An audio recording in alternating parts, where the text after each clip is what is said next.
Bapak, Ibu, Saudara sekalian,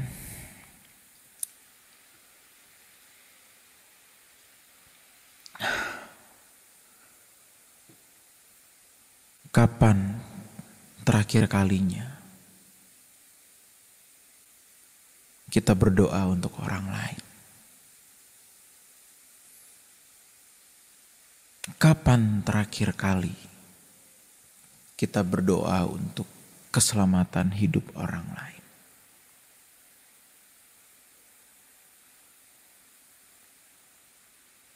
Seringkali atau terkadang kita menjadi orang yang kurang memikirkan keselamatan orang lain.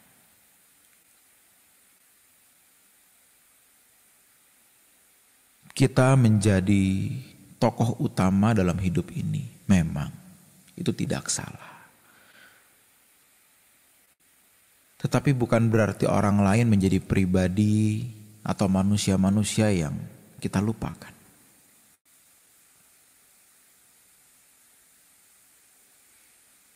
Orang lain menjadi orang-orang yang tidak begitu penting bagi kita. Padahal Tuhan berkata, kasihilah sesamamu seperti kau mengasihi dirimu sendiri. Itu adalah dua hukum yang terutama. Yang pertama adalah mengasihi Allah dengan segenap hati, akal budi. Tetapi yang kedua adalah kasihilah sesamamu manusia seperti dirimu sendiri. Itu di dalam Lukas 10 ayat yang ke-27.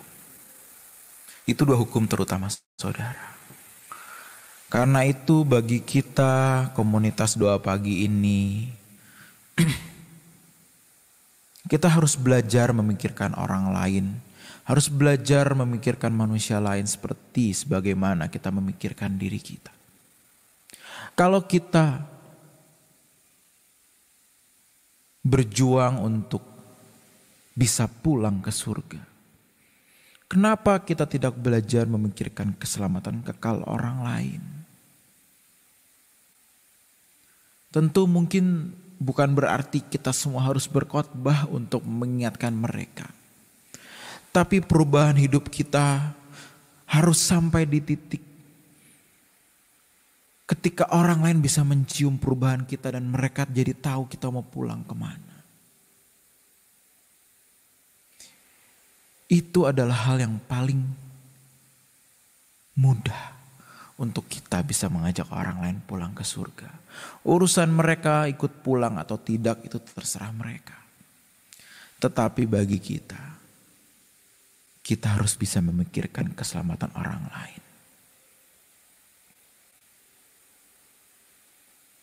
Kalau kita mengasihi diri kita secara benar, Bapak, Ibu, Saudara sekalian dan teman-teman semua, artinya kita pun memikirkan nasib kekal kita.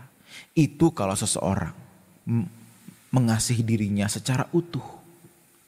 Kalau seseorang mengasihi dirinya hanya separuh atau bahkan sebagian kecil, dia pasti hanya memikirkan kebahagiaan dia selama di bumi saja.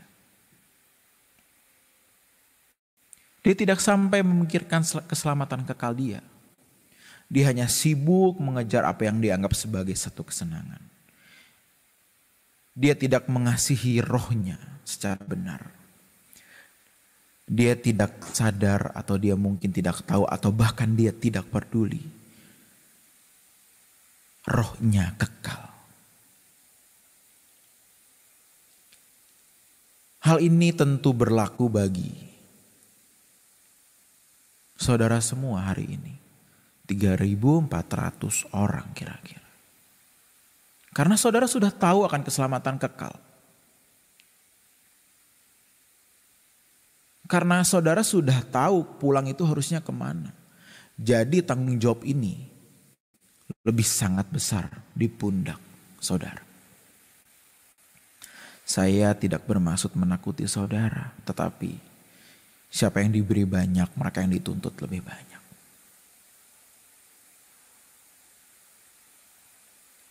Dan kalau seseorang sudah menemukan Allah dan kehendaknya, sudah belajar mengasihi Allah lebih dari segalanya, dia pasti akan mengasihi orang lain. Kenapa? Karena Tuhan sudah menunjukkan itu 2000 tahun yang lalu. Tuhan mengasihi Allah dan Tuhan mengasihi manusia. Tuhan mengasihi Bapa dan Tuhan mengasihi manusia. Tuhan sudah menunjukkan itu 2000 tahun yang lalu. Dan sekarang, kalau kita mau memiliki pikiran dan perasaan yang serupa seperti Kristus, belajarlah hidup seperti itu. Belajarlah hidup dengan memiliki beban atas orang lain. Bukan hanya memberi bantuan, ya tidak semua kita bisa memberikan bantuan dalam hal finansial.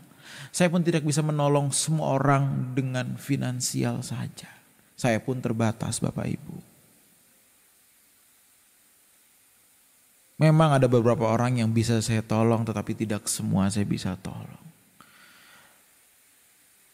Tetapi Bapak Ibu, paling tidak kita bisa berdoa untuk mereka. Paling tidak kita bisa jadi contoh. Dan kalau kita punya berkat lebih, yuk kita bagi. Itulah cara umat Kristen mula-mula hidup loh. Kalau kita baca di Kisah Para Rasul 2, 3, 4. Kita bisa melihat bagaimana murid-murid Tuhan Yesus ketika mereka menerima baptisan roh di hari Pentakosta. Mereka mulai hidup dengan jemaat Kristen mula-mula dengan cara apa? Bertemu setiap hari seperti doa pagi ini loh. Waktu saya baca Kisah Para Rasul itu 2, 3, 4. Saya jadi ingat. Ini mereka hidup setiap hari. Bukan 1/10 yang mereka bagikan. Bukan 10%. Tapi mereka bisa jual tanah, mereka bagikan kepada komunitas itu. Hebat loh.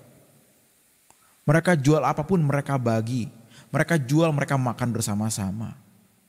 Dan mereka ketemu setiap hari untuk berdoa, untuk memperbincangkan mengenai kebenaran. Itu cara umat Kristen mula-mula hidup. Dan ternyata hari ini Tuhan membawa kita seperti itu. Hebat loh. Hari ini Tuhan membawa kita seperti itu. Doa pagi setiap hari. Ada kebenaran yang dibagikan.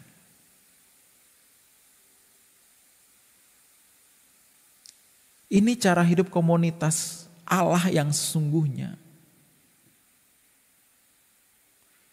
Ini cara hidup komunitas Allah yang sesungguhnya.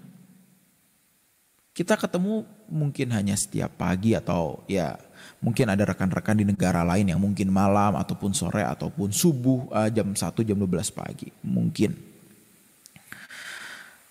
Tetapi pertemuan ini secara tidak langsung mendekatkan roh kita masing-masing. Karena ada Allah yang menyatukan roh kita semua. Siapa tahu di surga nanti ada kelas terkhusus doa pagi. We never know. Ternyata ada satu planet khusus doa pagi turut ID. Seru loh. Kita bikin kafe sama-sama. Ya ini saya bukan ngomong ini bukan berarti di surga pasti ada kafe ya. Saya gak bicara gitu ya. Tapi surga adalah kehidupan seperti hari ini. Dan bedanya tidak ada dosa di sana. Kita bisa berkumpul bersama doa pagi setiap hari nanti di surga. Bersyukur kepada Tuhan. Dan kita menjalani hidup kita di kekekalan nanti bersama-sama. Sore harinya kita ngumpul masing-masing, kelompok-kelompok. Kita ngobrol, kita sharing, kita ketawa bersama. Ya aduh elah saudara, apa yang lebih indah daripada hal itu sih? Saya sampai ngomong waduh elah lagi, maaf ya keceplosan. Kebiasaan ngobrol sama teman-teman. Aduh saudara, apa sih yang lebih indah dari itu? Apa sih? Apa sih? Harusnya demi mengejar hal itu kita berani menjual segalanya loh. Menjual dalam arti kita tidak terikat. Bukan berarti kita menjual sampai kita miskin, bukan ya. Tetapi kita berani meninggalkan segalanya demi itu. bisa bersekutu dengan orang-orang kudus, bersama dengan Tuhan di kerajaannya selamanya loh, tidak ada dosa. Loh kita hidup kalau pun kita bisa dilahirkan kembali di kekekalan di kampung kita, atau misalkan saya di Jakarta, tetapi tidak ada dosa di sana, happy loh. Ini tadi ada yang di Sidoarjo lah, mungkin ada di Netherlands, di Belanda, dimanapun. Kalau kita bisa dihidupkan kembali di sana dan tidak ada dosa, betapa indahnya dunia. Betul gak? Betapa indahnya dunia ini. Ayo kita pertaruhkan hidup kita, saudara. Kita pertaruhkan segalanya di sana. Kita pertaruhkan segalanya untuk di sana. Tetaplah kuat Bapak Ibu, saudara sekalian dan teman-teman semua. Tetaplah kuat, tetaplah kokoh.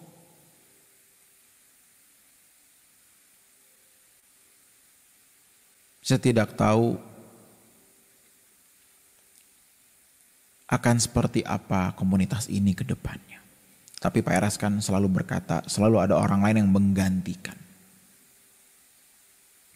Ya mungkin bisa saya, ya waktu Pak Eras keluar kota mungkin kadang-kadang saya. Atau mungkin ada orang lain yang Tuhan sedang persiapkan hari ini. Tapi siapapun mereka, siapapun yang akan memimpin doa pagi ini, ayo tetap setia Bapak Ibu. Kemarin ada yang ketemu saya dan bilang, kok doa pagi sih enak ya kok, tapi ngantuknya gak tahan. Saya tanya, kamu bangun jam berapa? 5 kurang 10 gitu. Biasanya kalau bangunnya makin mepet itu makin berat. Karena ngantuknya masih kebawa. Ini pengalaman saya ya. Karena itu saya bilang sama dia, ya bangunnya lebih awal dong, 15 menit atau bahkan setengah jam lebih awal. Cuci muka lah, apa, ngapain kek. Atau mungkin berdoa lebih dulu. Biar kita lebih segar, kita lebih siap untuk bersama-sama doa pagi. Saudara, saya bangun selalu jam 4, paling tidak jam setengah 4. Paling tidak jam 4, paling lambat saya bangun. Kenapa? Pertama memang takut kesiangan juga. Kan lucu, tiba-tiba doa pagi cuman kursi kosong kan Bapak Ibu ya. Saya satu sisi takut kesiangan juga. Tapi satu sisi saya prepare. Saya ya ganti baju, cuci muka. Dan saya selalu berdoa lebih dulu. Selalu berdoa setengah jam lebih awal. Mulai bangun saya mulai berdoa dulu. Karena sebelum saya membawa saudara masuk ke dalam hadirat Tuhan, saya harus masuk lebih dulu. Agar saya bisa mengajak saudara masuk ke dalam hadirat Tuhan. Begitu ya Bapak Ibu Saudara sekalian. Jadi di hari Minggu ini seperti biasa jumlahnya akan turun. Tapi gak masalah. Berarti kebenaran ini disediakan untuk saudara yang ikut doa pagi hari ini. Gitu ya. Bukan berarti yang lain atau yang biasa tidak penting, bukan. Tetapi sharing saya pagi hari ini khusus untuk saudara yang ikut pagi hari ini. Besok ada berkatnya sendiri, Selasa ada berkatnya sendiri, lusa ada berkatnya sendiri.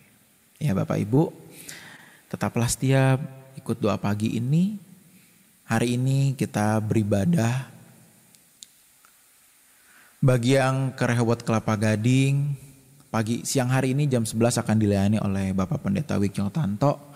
Nanti di ibadah raya kedua akan ada saya yang melayani Bapak Ibu Saudara sekalian di ibadah raya kedua jam 5 sore. Itu semua juga akan ditayangkan di Truth ID ya. Tetapi bagi saudara sekalian yang sudah memiliki gereja lokal masing-masing, silakan kembali ke gereja masing-masing. Kita dukung gereja masing-masing di mana Tuhan menempatkan kita. Kita doakan dan jadilah berkat di sana. Gitu ya Bapak Ibu. Mari kita tutup pertemuan doa pagi ini dengan doa. Bapa, ini komunitasmu. Ini bukan milik siapapun. Hamba di sini hanya memimpin, membawa mereka kepadamu. Tetapi komunitas ini milikmu. Biarlah kami menjadi kokoh, memiliki kesatuan hati yang kuat. memiliki satu perjuangan yang sama untuk menyenangkan-Mu ya Bapa. Terima kasih ya Bapakku. Biarlah berkat-Mu turun atas kami hari ini. Tercurah untuk semua yang hadir di dalam doa pagi ini. Dan kami siap menjalani hari Minggu bersama dengan-Mu. Terima kasih Bapa. Terima kasih Yesus. Haleluya. Amin. Bapak Ibu, sebelum saya tutup, sebelum saya meninggalkan doa pagi ini, Bapak Ibu, saya mau mengajak Bapak Ibu untuk sekali-sekali ya berterima kasih untuk segenap tim yang sudah setahun lebih bersama dengan kita, yang mungkin tidak pernah terlihat. Ada Angel, ada Agnes, ada Paulina, dan ada Felix yang biasa mengiringi doa pagi Pak Eras. Kalau saya main piano sendiri. Tapi kalau Pak Eras diiringi oleh Felix. Keempat orang ini yang setiap pagi setia mendampingi kita untuk doa pagi. Jadi pada kesempatan ini saya mau say thank you juga buat Paulina, Agnes, Felix, dan Angel. Thank you buat apa yang telah kalian lakukan bagi kita semua, dan pasti kalian juga diperhitungkan oleh Tuhan. Bapak Ibu, sekali lagi selamat pagi. Selamat menjalani hari Minggu. Tuhan Yesus memberkati.